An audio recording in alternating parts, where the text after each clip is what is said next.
pesar que se han reducido la presencia de pequeños temblores, no debemos olvidar que siempre está latente la posibilidad de un gran sismo, por lo que debemos estar siempre preparados para eso.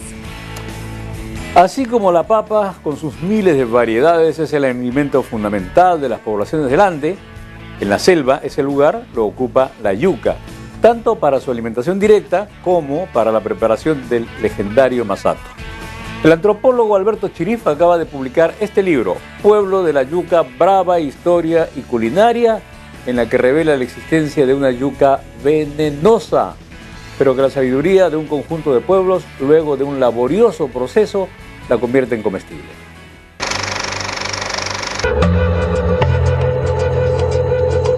En primer lugar, ¿qué importancia tiene para los pueblos de la selva peruana la yuca y cómo está inscrita en su cosmovisión y por supuesto en su culinaria? La yuca es uno de los alimentos fundamentales, ¿no? Hay algunos pueblos donde la yuca se llama mama, ¿no? Que tiene sonoridades de madre, de mamá. Claro. Entonces es un alimento central de muchísimos pueblos indígenas amazónicos.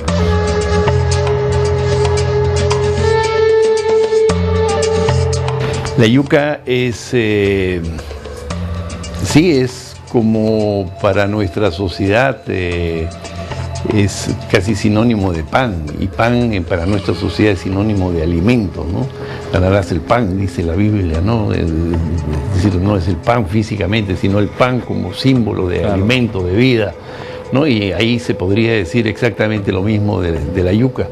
La yuca, a su vez, es un tubérculo del cual se prepara una bebida que es central, fundamental, no solamente en la alimentación de una serie de pueblos indígenas, sino también en el mantenimiento de la red social, que es el masato.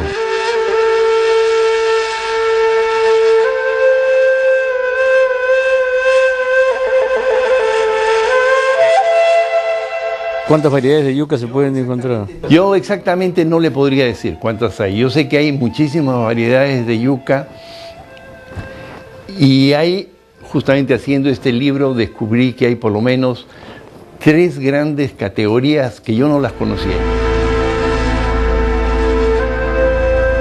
La yuca venenosa por un lado, la yuca que nosotros llamamos dulce y que ellos llaman yuca buena, y la yuca que ellos llaman dulce, que es una yuca que no sirve para comer, que también tiene un poco de veneno, de cianuro, y que sirve exclusivamente para hacer refrescos, porque es una yuca suculenta, o sea, jugosa, ¿no?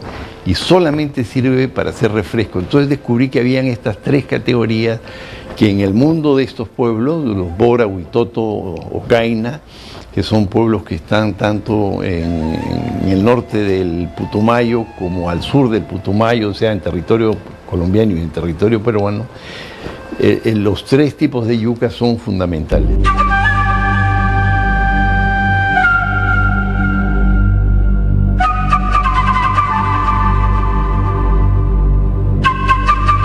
Bueno, una cosa que quiero aclarar antes de seguir adelante es señalar que estos pueblos que manejan la yuca brava, la yuca venenosa, no consumen la yuca directamente, la yuca comestible, la yuca buena, la yuca de comer, que le llaman también, como otros pueblos, o sea, asada, sancochada, no la consumen así jamás, ¿no?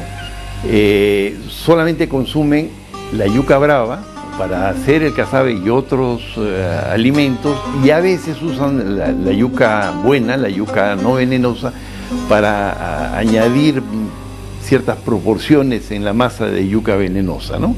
Y yo creo que ese es un dato que hay que tener en cuenta. ¿Cuántos tipos de alimentos se pueden preparar con la yuca brava, con la yuca venenosa? Varios. Hay lo que yo refiero ahora con el nombre tomado del castellano regional, que es casabe, tiene nombres específicos en cada una de las lenguas indígenas y para referirse a los diferentes tipos de casabe. Recuerdo en este momento, por ejemplo, cuando entrevistaba a una señora Bora, que por lo menos me mencionó 5 o 6 variedades diferentes de casabe. Pero aparte de esto, hacen unas especies de tamalitos, digamos, ¿no? Unos tamalitos que tienen un porcentaje de almidón de yuca más fuerte, entonces sale como un tamalito un poco gomoso, por decirlo, ¿no? Y se prepara también envuelto en hoja y después se... ¿Y el casabe qué es? El casabe es una preparación con la masa de la yuca venenosa después de haber pasado todo este largo proceso para eliminar el veneno. Es una especie de torta, si queremos graficar cómo se ve un casabe en su forma final, podríamos hablar de una pizza. Parece una pizza, por supuesto que el sabor... Como la masa de una pizza. Sí, como una pizza extendida, una pizza redonda, normalmente más grande, suelen ser bastante grandes, a veces de este tamaño, de 50 centímetros, 60 centímetros, ¿no? Que terminan, esa masa la terminan poniendo en un plato extendido de cerámica que ellos llaman blandona en castellano regional, y ahí lo asan al fuego, ¿no? Entonces ahí agarra consistencia y es un alimento que es almacenable, lo pueden hacer durar algunos días, ¿no? ¿Por qué es venenosa? ¿Qué elementos contienen que la hacen mortalmente venenosa, como dice usted? Sí, mire, toda yuca, incluyendo la yuca que nosotros conocemos y consumimos, tiene ácido cianhídrico, que es cianuro. Lo que pasa es que la yuca que nosotros consumimos tiene porcentajes tan bajos que no es dañino para la salud, pero la yuca brava tiene porcentajes tan fuertes que si uno hierve esa yuca y se la come como comería una yuca no venenosa, simplemente se muere, ¿no? Entonces hay que hacer un largo proceso de extracción.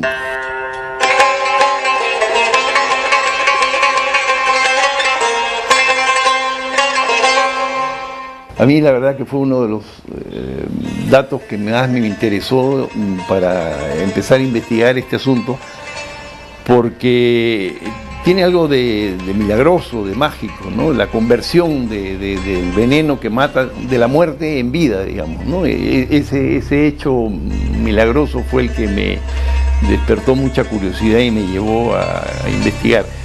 Entonces lo que tiene es eso, ácido cianhídrico, cianuro, y el proceso de extracción pasa primero por dejarla en agua. Ellos refieren el proceso para poder extraer el veneno. Así es. Ellos le llaman a este proceso de podrir, ¿no? Pero, de podrir. Sí, podrir a nosotros nos suena feo, ¿no? Claro. Porque podrir es una cosa que se corrompe, se malogra, se pone apestosa. Pero ellos llaman podrir cuando la yuca se deja en agua durante 4 o 5 días para que se ablande. Una vez que se ha ablandado, ellos la machacan y le ponen peso encima para que empiece a escurrir esta agua venenosa, pero a su vez para que comience todo un proceso de fermentación. Posteriormente se saca, se meten unas mangas que ellos llaman tipití, que son hechas con la fibra de una palmera que se llama aguaje. Al final se enrolla y queda como una boa, digamos, que se cuelga y se torsiona. Entonces, con esa torsión salen todas estas aguas venenosas que no se botan. Y después les voy a decir por qué no se botan, porque eso también se va a usar para otros procesos.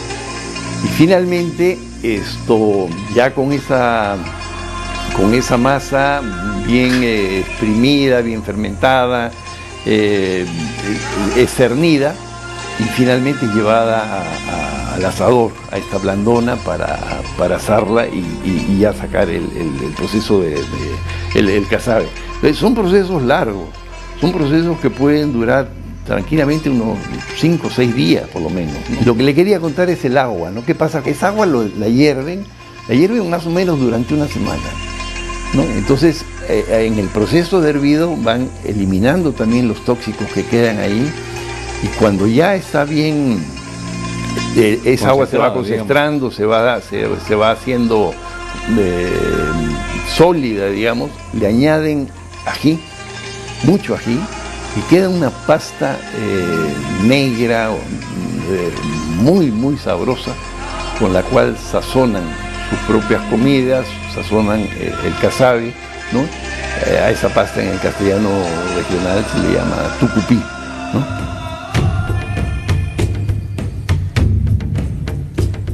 ¿Qué pueblos utilizan la yuca brava? Porque usted menciona algunos pueblos que utilizan la yuca brava. Unos sí y otros no. Sí, acá en el Perú solamente hay 4. Son los bora, los huitoto, los ocaina y un cuarto que son los secoya. La particularidad de los secoya es que ellos han tomado el cultivo de la yuca brava y han aprendido el proceso de extracción de veneno y de elaboración de tucupí, de casabe y de otros productos de los huitotos muy posteriormente, ¿no? Yo estaba en Iquitos, había un grupo de médicos suizos que estaba trabajando ahí y descubrieron que habían varios tipos, varias personas entre los secoyas con bocio.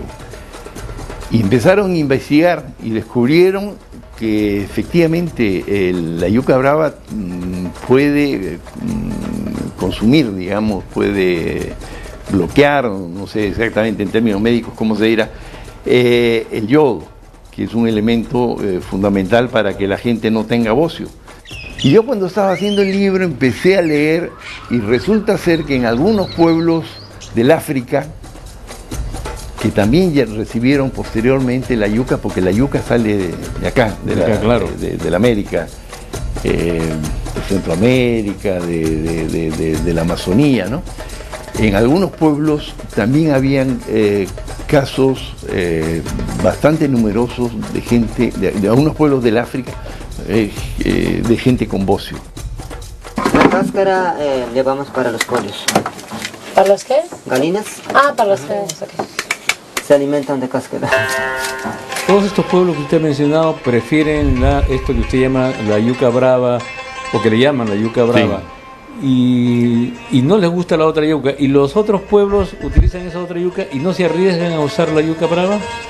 Muchos ni siquiera, yo diría que en principio no saben de su existencia, ¿no? Por ejemplo, los ayánica, los aguajún, ¿no? No saben que existe esta otra variedad de yuca que es la yuca brava, ¿no?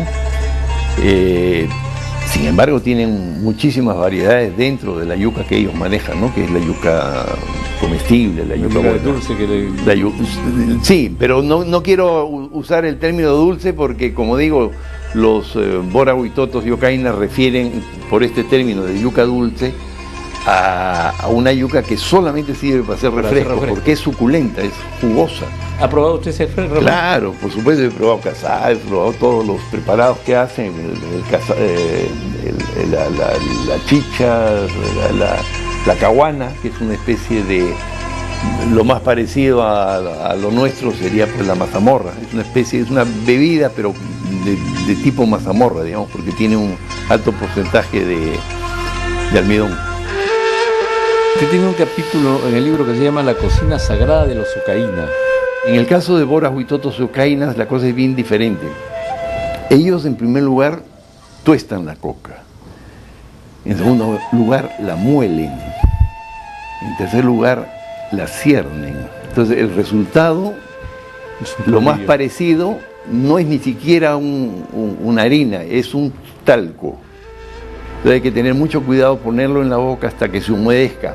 Pero a su vez, eso lo tienen que activar con una pasta de tabaco. Y a esa masa, cuando ellos refieren el proceso en castellano, hay que añadirle sal. Pero esa sal no es la sal que nosotros conocemos, sal mineral, es sal vegetal. Y esa sal vegetal la consiguen quemando determinadas palmeras y helechos y luego destilando las cenizas de estas palmeras y helechos que se han quemado.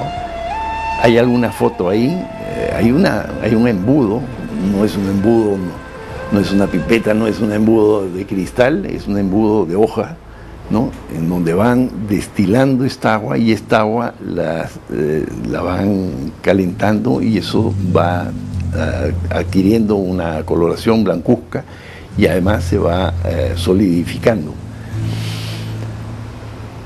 Esto es también una cosa absolutamente maravillosa y estamos frente a un proceso químico y ante un laboratorio montado a partir de los elementos que ofrece el bosque amazónico. Finalmente, y con eso sazonan el tabaco, a eso le llaman en castellano regional ampiri, y mojan, impregnan unos palitos en este ampiri y lo van poniendo junto con la coca. Entonces eso le da energía a la gente y puede pasarse horas toda la noche conversando, discutiendo los problemas de la comunidad, etcétera, etcétera. No son drogas, por supuesto, no son estimulantes nada más, ¿no?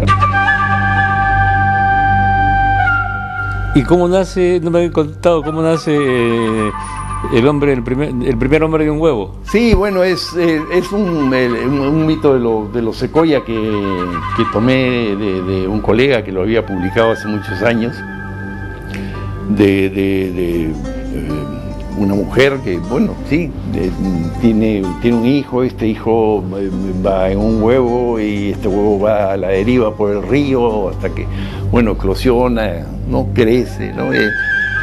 Sí, es una metáfora muy bonita, muy hermosa. Bueno, muchísimas gracias. Esperamos que este libro tenga la difusión que merece, porque realmente es sumamente interesante y muy valioso por toda la información que hay acerca de la vida en la selva. Sí, eso es lo que yo espero, y yo, como digo ahí, lo que quisiera es que este libro sirva para que ayudar a la gente a destruir los prejuicios que tiene sobre los pueblos indígenas, ¿no? Lamentablemente, o no se han enseñado lo que son las culturas indígenas en los colegios, o se han enseñado mal, o hay la transmisión de una serie de prejuicios, de imaginarios sobre ellos, que siempre los presentan como gente cruel, como gente torpe, burda, sin conocimiento, ¿no? Yo creo que hay conocimientos muy finos que ellos han ido elaborando a lo largo de la historia y transmitiendo de generación en generación, por supuesto. Bueno, gracias, muy amable, muchas gracias. Gracias a usted por venir, muy amable. Hemos sido testigos de una demostración de un proceso de domesticación de una planta para poderlo incluir en su dieta particular.